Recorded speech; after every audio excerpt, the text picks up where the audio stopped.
오늘 하나님께서 우리에게 주시는 말씀은 마태복음 28장 16절로 20절의 말씀입니다. 11제자가 갈릴리에 가서 예수께서 지시하신 산에 이르러 예수를 배웁고 경배하나 아직도 의심하는 사람들이 있더라. 예수께서 나와 말씀하여 이르시되 하늘과 땅의 모든 권세를 내게 주셨으니 그러므로 너희는 가서 모든 민족을 제자로 삼아 아버지와 아들과 성령의 이름으로 세례를 베풀고 내가 너희에게 분부한 모든 것을 가르쳐 지키게 하라. 볼지어다 내가 세상 끝날까지 너희와 항상 함께 있으리라 하시니라. 아멘. 오늘 말씀의 제목이요. 237 살리는 3000 영향력 이렇게 얘기했습니다. 이게 뭐 글자는 글자인데 이게 무슨 말인가 싶을 수 있어요. 이 3000 영향력이라는 건 제가 이제 지난주 우리 목사님을 통해 주신 강단의 말씀 붙잡고 랩런트들을 위해 기도하다가 이렇게 한번 단어를 잡아봐야 되겠다 라고 이렇게 잡게 되었는데요. 우리 지난주 강단에서 어떤 말씀 주셨었냐면 초대교회에 3000 제자 운동이 일어났었던 거예요. 이 초대교회 시절에 3000명의 제자들이 일어난다는 것은 정말로 하나님의 능력으로만 가능한 일이었습니다. 이 일이 어떻게 일어났었는지 우리가 조금 알아야 되겠는데요. 예수님이 십자가에서 죽음을 당하시고 나니까 모든 예수님을 따르던 무리들 전부 다 사라지고 없어져 버리고 도망가 버렸어요. 제자들도 완전히 낙심하게 돼버린 거 있죠. 그런데 웬걸요? 여러분들이 잘 아는 것처럼 예수님이 부활하셨습니다. 예수님이 죽음을 이기시고 부활하신 거예요. 그런데 오늘 부활하신 예수님을 보면서도 오늘 17절에 뭐라 그랬냐면 예수를 배웠고 경배하나 아직도 의심하는 사람들이 있더라 이렇게 말씀했어요. 아직도 예수님이 실제 부활하신 것이 맞아? 이분이 진짜 예수님이 맞아? 부활하신 게 안 믿어지는데? 라고 얘기하는 사람들도 그 중에 있었다라는 거예요. 그러나 이제 예수님이 이 부활하신 후에 40일 동안 제자들과 함께 하시면서 중요한 말씀들을 이들에게 해주신 거예요. 너희들에게 앞으로 일어날 일, 앞으로 성전은 무너지게 될 것이며 로마 저 폼페이에 어마어마한 화산 폭발이 일어날 것이고 본격적으로 예수 믿는 자들을 향한 핍박이 시작되어질 것인데 너희들이 중요하게 가지고 있어야 될 비밀이 있다. 너희들이 그 핍박과 환난 속에서도 이 복음 증거하는 증인으로 세워지기 위해서는 너희에게 하나님이 주시는 망대, 여정, 이정표가 너희에게 반드시 있어야 될 것이야. 40일 동안 이 하나님 나라의 일에 대해서 집중적으로 제자들을 불러놓고 말씀을 주셨어요. 그런 후에 이제 예수님이 40일이 지난 후에 승천하셨습니다. 승천하실 때 한 500여 명 정도의 사람들이 예수님이 하늘로 올라가시는 걸 동시에 보고 있었어요. 그런데도 참 신기하죠. 예수님이 승천하신 후에 이제 예수님이 말씀하신 약속을 붙잡고 사람들이 모여서 기도하게 되었는데 그 500명 중에 또 몇백 명 사라지고 120명 딱 남아가지고 초대교회에 모여서 기도하게 되었습니다. 예수님이 주신 약속이 있었습니다. 성령 임하면 권능 받고 땅끝까지 증인되리라. 모든 족속으로 가서 제자 삼으라. 만민에게 복음을 전파하라. 내 어린 양을 먹여라. 말씀하시면서 237 나라 5천 종족으로 나아갈 성령의 충만함을 너희에게 줄 것이니 기도하며 기다려라. 말씀하셨던 거예요. 예수님이 승천하셨지만 그 말씀을 그대로 언약으로 붙잡고 120명이 모여 기도했습니다. 그 사람들 위에 하나님의 시간표가 되었을 때에 성령의 능력이 이 사람들 위에 임하게 되어진 거예요. 그렇게 되니까 약속하신 하나님의 성령이 임하고 그러면서 15나라 사람들이 마침 와 있다가 이 사람들을 통해 그리스도의 복음의 말씀을 듣게 되었습니다. 그래서 그날 어떤 몇 명의 제자들이 일어났느냐 성경에 보니까 3000명의 제자가 그 날에 일어나게 되었다고 말씀을 하고 있는 거예요. 이 당시에 예수님을 믿는다는 것은 단순히 우리가 지금 교회에 나올 수 있는 그런 상황이 아니었거든요.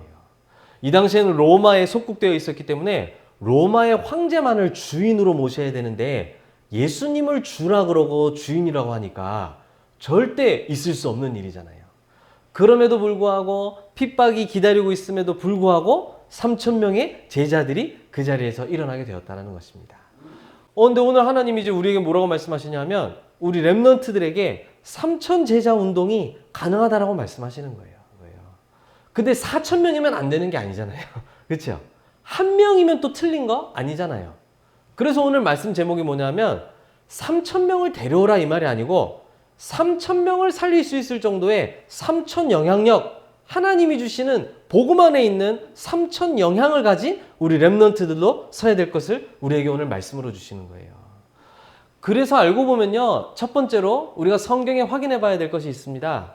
성경에 하나님께 쓰임받았던 모든 렘넌트들, 우리가 맨날 공부하고 말씀을 통해 확인했던 그 렘넌트들의 특징이 바로 뭐냐 하니까 3,000 살릴 수 있는 3,000 영향력을 가진 하나님의 사람들이었다는 거예요. 근데 이들에겐 또 다른 특징이 하나 있어요. 그들에게는 배경이 없었고 실력도 뭐 세상에 아주 말하는 것처럼 아주 뛰어나거나 하지 않았고 대단한 능력을 가지고 있지도 못했어요. 그런데 하나님은 뭐라고 하시느냐? 우리의 배경과 실력과 능력이 없을수록 좋다라고 말씀을 하시는 거예요. 왜 그렇습니까?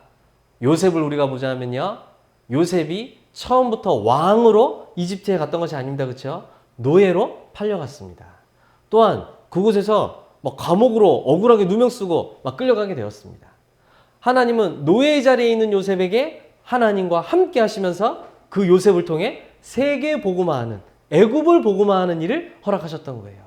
237 나라와 5천 종족에 쌀을 팔면서 복음 증거하는 이 세계 복음화의 응답을 누릴 수 있게 되었던 것입니다. 모든 하나님의 사람들, 성경에 나타나는 렘넌트들이 그들의 처해진 상황은 절대 불가능의 상황이었어요. 그러나 하나님이 이들을 통해 일하셨던 걸 볼 수 있습니다. 이 렘넌트들에게 3,000 영향력의 이 중요한 비밀이 딱 있었던 거거든요. 이 모세라는 사람도요, 사실은 왕궁에서 자라긴 했지만 왕궁에서 입양된 아이로 자랐던 거예요. 저 원래는 죽었어야 될 남자아이인데, 히브리 남자아이인데 그 엄마가 강에 띄워가지고 하나님이 인도하셔서 애굽의 왕궁에 들어가게 하시더니 얘가 이제 애굽의 왕자가 됐잖아요. 거기서 이제 40년 동안 왕궁 생활하면서 자랐는데 사실은 모세의 출신이 이집트 그 왕이 될 수 있는 출신이 아니란 말이에요. 이렇게 사실은 입양아처럼 이렇게 맡겨졌던 모세와 같은 사람인데 하나님이 80세 된 모세에게 피제사 드리러 가라라는 언약 주시더니 모세를 통해서 하나님의 출애굽의 역사가 나타난 것을 볼 수가 있습니다. 이게 3,000 영향력을 주는 중요한 사건이었던 거 있죠. 그들이 양의 피를 발랐는데 애굽 왕이 무릎 꿇었다 그러더라. 그 옆에 나라들이 도대체 저게 무슨 일이냐? 3,000 영향력이 나타나는 일이 나타나는 거죠. 어땠습니까? 저 시간이 지나서 저 사무엘이 하나님의 사람으로 딱 서게 되었습니다. 사무엘은 고아는 아니었지만 마치 고아처럼, 그렇죠? 완전히 성전에 어릴 때부터 들여져 가지고 부모님의 케어 없이 자라게 되었어요. 언약궤 옆에서 이 사무엘이 자라게 되었습니다. 그런데 하나님은 이 연약한 사무엘을 통해서 블레셋에게 그리스도의 복음을 선포하는 블레셋 복음화의 놀라운 역사를 일으켰던 거예요. 그 밑에 제자가 다윗이었잖아요. 다윗은 또 어땠습니까? 집안의 막내로서 가장 누구나 쉽게 할 수 있는 양 돌보는 일 하고 있었던 거예요. 그런데 이 사람을 통해 블레셋의 골리앗 장군이 여호와 이름 앞에 완전히 무릎 꿇는 일이 벌어졌을 뿐만 아니라 다윗이 왕이 되었을 때에는 1,000망대를 세우는 놀라운 역사를 체험하게 되었어요. 그리고 언약궤를 모셔 온 백성이 여호와 하나님을 예배하고 찬양하게 하는 성전 짓는 일에 평생을 들였던 것을 볼 수가 있어요. 이게 3,000 영향력인 거 있죠. 자, 절대 불가능한 렘넌트들의 상황입니다. 엘리야 같은 경우는 완전히 악독하게 우상 숭배하는 왕 밑에서 죽음을 항상 당할 위기에서 여호와 하나님의 말씀을 증거해야 됐잖아요. 그렇죠? 근데 이 엘리야에게 하나님은 바알에게 무릎 꿇지 않은 7,000 제자를 내가 준비해 놓았다. 그리고 너의 일을 이어서 진행할 엘리사라는 또 중요한 제자를 내가 너에게 준비해 두었다. 그리고 우리 렘넌트들이 잘 아는 지난주에 봤던 우리 이사야 같은 경우도 마찬가지입니다. 하나님의 백성들이 우상 숭배하니까 우상 숭배하지 않고 복음으로 돌아가자라고 얘기했다가 핍박당하고 죽임당했던 이사야 선지자예요. 이사야가 죽을 때까지는 아무 영향이 없는 줄 알았어요. 이사야가 남긴 복음의 말씀을 가지고 바벨론에 중요한 제자들이 세워지게 된 겁니다. 다니엘과 세 친구들. 그렇죠? 이사야의 말씀을 받고 이 사람들이 바벨론에서 여호와의 이름을 나타내는 증인으로 딱 설 수가 있었던 거예요. 자, 이제 이걸 이어서 오늘 이제 성경에 딱 등장했던 초대교회, 핍박을 받고 있던 초대교회입니다. 예수님을 주로 주인이라고 고백하는 것 때문에 핍박당하던 초대교회 성도들이 모여서 할 수 있는 건 기도하는 것밖에 없었어요. 예수님이 승천하시기 전에 40일 동안 제자들에게 남기셨던 그 언약의 말씀 붙잡고 기다리며 기도했던 것입니다. 그러면서 하나님의 3천 제자 역사 일어났을 뿐만 아니라 250년 후에는 이들이 있고 난 후에 250년 후에 놀라운 일이 벌어진 거 있죠. 복음을 핍박하던 로마가 복음화되어지는 축복이 일어나게 됐던 거예요. 이게 전부 절대 불가능한, 바깥 사람의 눈으로 보자면 실력도 없고 큰 능력도 없는 것처럼 보이고 아무런 배경도 없어 보이는 절대 불가능한 상태에 있는 렘넌트들 통해 일어났던 하나님의 역사입니다. 이게 우리 렘넌트들에게 하나님이 이루실 3천 제자 운동이다라고 말씀하시는 거예요. 자, 그럼 우리 렘넌트들은 3천 제자 운동을 지금 하고 안 하고 몇천 명을 데려오고 이게 지금 중요한 게 아니거든요. 내가 가는 모든 현장의 사람들에게 복음으로 답을 줄 수 있고 살릴 수 있는 3천 영향력은 무엇인가? 이 답을 오늘 두 번째 말씀에서 딱 찾아야 되겠어요. 우리가 가져야 할 3천 영향력은 다른 것이 아니라 예수님이 부활하신 후에 제자들과 함께 계시면서 직접 제자들에게 주신 것. 예수님은 제자들과 부활하신 후에 40일간 함께 하시면서 세 가지를 분명하게 확실하게 심어주셨습니다. 그 첫 번째가 바로 뭐냐면 우리가 너무나도 잘 아는 단어예요. 예수님이 자신이 그리스도이심을 분명히 보여주시면서 그리스도 언약을 이 제자들에게, 지금 우리들에게 주신 거예요. 제자들이 예수님이 십자가에서 돌아가시고 부활하시는 모습까지 보면서도 예수님이 그리스도란 사실을 아는데 잘 몰랐어요. 그러니 예수님이 십자가에 달려 죽을 것 같으니까 아, 그리스도의 일을 이루시는구나 이렇게 본 게 아니라 우리 예수님이, 우리 스승님이 그런 일을 당하시다니, 제자들은 그런 수준의 생각이었거든요. 그런데 이제 예수님이 부활하시면서 손에 못자국과 발에 못자국과 모든 핍박당하시고 다시 부활하신 걸 부활하신 몸으로 직접 나타나셔가지고 말씀하시기를 내가 그리스도다라고 직접 친히 보여주신 거예요. 그때 수많은 제자들이 깨닫게 된 것입니다. 이 예수님이 저 구약 성경에서부터 하나님이 우리들에게 주신 언약, 여자의 후손이라고 하신 그분이 바로 이분이시구나. 주는 여자의 후손, 그 그리스도이시요 살아계신 하나님의 아들이시군요. 이게 부활로서 확실하게 증명되고 확인되는 시간이었던 거예요. 물론 베드로가 예수님이 그리스도라는 사실 고백했을 때는 예수님이 십자가에 달리시기 전이었고 부활 전이었지만 그때도 잘 알고 있지 못했던 거예요. 예수님이 부활하시면서 이제 친히 보여주시고 나타나신 거예요. 예수님이 나타나시는 것 자체가 증거예요. 죽음을 다 봤는데 맞죠? 로마 군인들도 봤고 저 핍박하던 유대인들도 봤고 제자들도 동시에 다 봤단 말이에요. 예수님이 피와 물을 다 흘려서 죽임당하는 걸. 그런데 부활하신 몸으로 제자들과 함께 하시면서 역사하고 계시잖아요. 그 자체가 제자들에게, 우리들에게 확실한 메시지를 주는 거예요. 우리의 모든 인생 문제 해결자 예수 그리스도라는 답을 딱 주시는 거예요. 그뿐만이 아니죠. 저 애굽에 노예되어 있을 때 피제사 드리러 가라. 피제사 앞에 사단의 세력이 완전히 무릎 꿇었던 것처럼 그 주인공이신 예수 그리스도시구나. 그리고 처녀가 잉태하여 아들을 낳으리니 그 이름을 임마누엘이라 하리라. 이사야를 통해서 우리에게 알려주신 그 그리스도 언약이, 이 성취의 주인공이 바로 예수님이시구나. 이게 확실하게 확인되고 증거되어지는 시간이었단 말이에요. 그러니 이제 제자들에게 그때부터 이해되어진 거예요. 아, 예수님이 하나님이신데 이 땅에 오셔야만 하는 이유, 길, 진리, 생명 되시기 위하여 이 땅에 오셨구나. 참 선지자시구나. 이 답을 이제 가지게 된 거예요. 예수님이 왜 피 흘려 십자가에 죽으셔야만 했는가? 우리의 모든 죄를 위하여 참 제사장이 되어지시는 것이구나. 사단을 완전히 꺾으신 참 왕이 되었다는 얘기예요. 그래서 예수님이 그리스도가 되셨다는 것을 제자들이 확인하게 되었고 예수님이 부활로서 딱 증거하신 거예요. 그게 예수님이 제자들에게 주신 것이며 우리들에게 주신 거예요.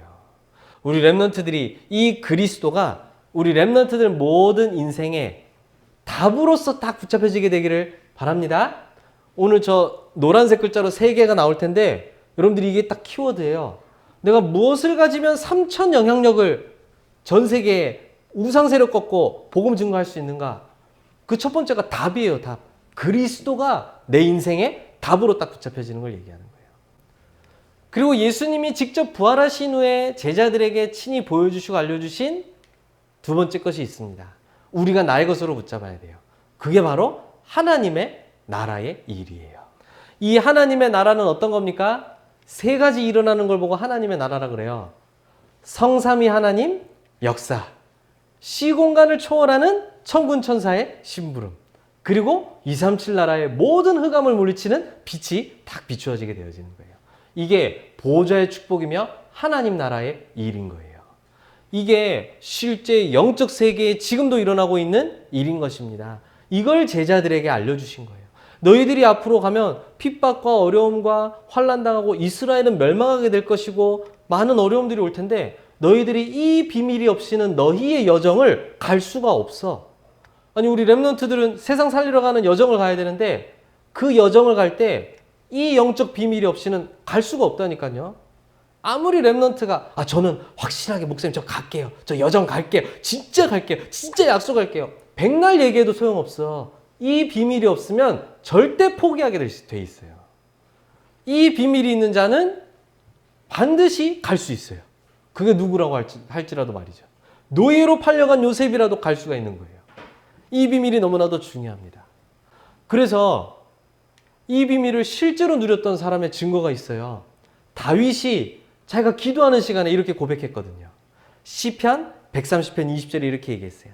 능력이 있어 여호와의 말씀을 행하며 그의 말씀의 소리를 듣는 여호와의 천사들이여 여호와를 송축하라 얘기했어요. 이 고백을 했다는 건 무슨 얘기입니까? 하나님의 천사들이 활동하고 있다는 걸 다윗은 알고 있었다는 걸 얘기하는 거예요. 그뿐만이 아니라 그 천사가 하는 일이 무슨 일인지도 분명하게 딱 얘기해놨어요. 능력이 있어 여호와의 말씀을 행하는 자라고 얘기했어요. 하나님이 말씀하시면 그 말씀이 이루어지도록 시공간을 초월하여 심부름하는 존재가 누구라고요?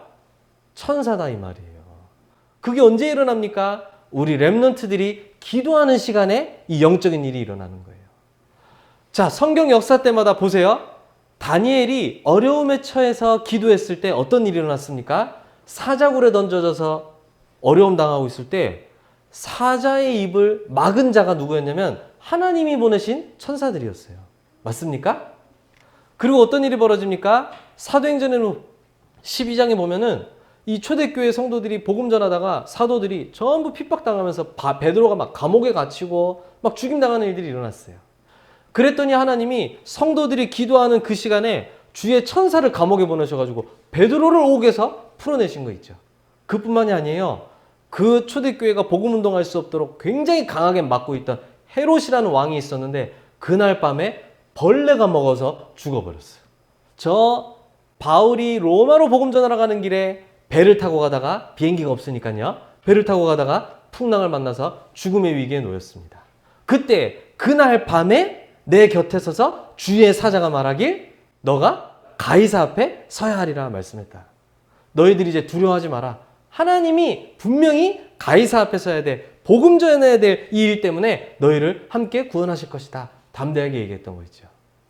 하나님의 천사들이 하나님의 일을 이루는 장면이 성경에 이거 4개 말고도 어마어마하게 많이 나오는 거 있죠. 근데 제가 본 특징 빠르게 본 거 2가지가 있어요. 언제 이 눈에 보이지 않는 역사가 일어나느냐? 하나님의 자녀가 하나님을 향하여 집중하며 보좌의 축복 누리는 기도하는 그 시간에. 그리고 또 한 가지 있어요. 그냥 툭툭 일어나는 게 아니고 하나님의 자녀가 우상의 세력 앞에 결단하고 영적 싸움하고 맞설 때. 전부 다 그 시간표였잖아요. 다니엘이 우상에 절할 수 없어서 사자굴에 던져진 거잖아요. 그때 하나님의 천사가 동원되어진 거예요. 다니엘에게 있었던 3명의 친구가 왕이 만든 금신상에게 절하지 않았다는 것 때문에 불구덩이에 던져졌습니다. 맞습니까? 그때 3명이 던져졌는데 몇 명이 왔다 갔다 버렸을까요? 4명이. 한 명은 누구예요? 하나님의 천사가 그들을 보호해서 머리털 하나 타지 않고 그들을 묶고 있던 줄만 다 타버렸다 그랬어요. 왕이 놀라서 엎드려졌어요. 그게 언제예요? 우상 앞에 결단하고 영적 싸움할 때. 반드시 이 영적인 일이 벌어진다는 거예요. 이걸 가지고 가라 라고 말씀하는 거예요. 사실 우리 렘넌트들에게 기도한 대로 이루어지는 게 응답이 아니라 기도하는 시간에 이 하나님의 역사가 일어나는 것 자체를 보고 응답이라고 얘기를 하는 거예요. 그리스도는 내 인생의 답, 그리스도를 가진 자가 누릴 수 있는 진짜 응답이 하나님의 나라라고 말씀하시는 거예요. 그러면 이제 예수님이 우리에게 주신 세 번째 것이 있습니다. 그게 바로 뭐죠? 이제 세계 복음화라고 하는 미션을 우리에게 딱 주신 거예요. 하나님은 우리 렘넌트들을 통해 237 나라 5천 종족에 복음 듣게 하시겠다라고 말씀하시는 거예요. 그리고 하나님은 우리 렘넌트들을 통해 병든 자들이 그리스도의 능력으로 치유되어지는 역사를 하게 하시겠다고 말씀하셨어요. 그리고 전혀 답을 몰라서 방황하는 후대들에게 복음으로 서밋으로 세우는 답을 우리에게 주시겠다 말씀하셨어요. 저와 여러분들은 전 세계에 하나님이 우리에게 주신 해답을 전달하는 자로 부름을 딱 받은 거예요. 오늘 요 세 글자를 그리스도, 하나님의 나라, 오직 성령의 세계복음화, 이 세 가지 단어로 한번 묵상해 보세요. 그리스도가 진짜 나의 답이 맞습니까? 이게 답이 되어지길 원하시는 거예요. 하나님의 나라가 응답이에요. 기도했더니 이 일이 벌어졌어요가 응답이 아니라 기도하는 시간에 일어나는 성삼위 하나님의 역사, 시공간을 초월하여 하나님의 일을 심부름하는 천사, 그리고 237 나라의 모든 흑암이 무너지는 그 237의 빛이 비추이는 역사, 그걸 보고 우리 렘넌트들에게 주신 최고의 응답이다라고 말씀하시는 거예요. 그러면 하나님은 우리를 통해 237 5천 종족의 해답 증거하는 세계복음화의 축복을 우리 인도하시겠다라고 말씀하시는 겁니다. 렘넌트들이 아무 배경이 없고 실력이 없다 할지라도 이 세 가지를 가지고 가면 3천 영향력으로 모든 현장에 하나님의 시간표가 될 때 복음 증거하고 제자 세우는 일로 쓰임받게 될 것이라고 말씀하시는 거예요. 이게 우리 렘넌트들이 가져야 될 중요한 답인 거예요.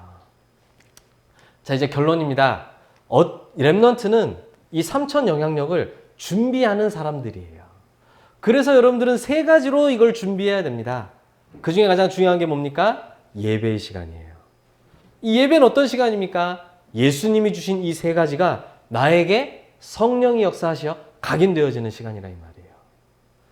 그러면서 이제 렘넌트들은 이 예배 때 주신 말씀을 가지고 혼자 있는 시간으로 돌아가야 됩니다. 여러분들이 혼자 기도하는 그 시간이 어떤 시간입니까? 하나님의 나라가 실제가 되어지는 시간인 거예요. 이게 그냥 멀리 있는 누구나 여기 있는 사람들이 천사가 활동합니다. 좋네요. 그게 아니고 실제가 되어지는 걸 얘기하는 거예요. 무슨 뭐 어디 식당 가서 주문하듯이 이거 주세요 저거 주세요 하고 앉아있는 기도 말고 진짜로 하나님이 하시는 일을 누리고 볼 수 있는 실제 기도가 되어지라는 말이에요. 그럼 여러분들은 지금 공부하고 있잖아요. 그렇죠? 여러분들의 공부는 무엇을 위한 것입니까? 세계복음화를 위하여 실력을 준비하는 시간이 되어지는 거예요. 이 세 가지가 준비되어질 때 우리 렘넌트들은 어디에 가서도 살릴 수 있는 3천 영향력을 가진 렘넌트로 딱 서게 되는 거예요. 하나님은 언제든지 하나님의 사람들에게 하나님이 주신 것으로 3천 영향력을 나타내게 하셨어요.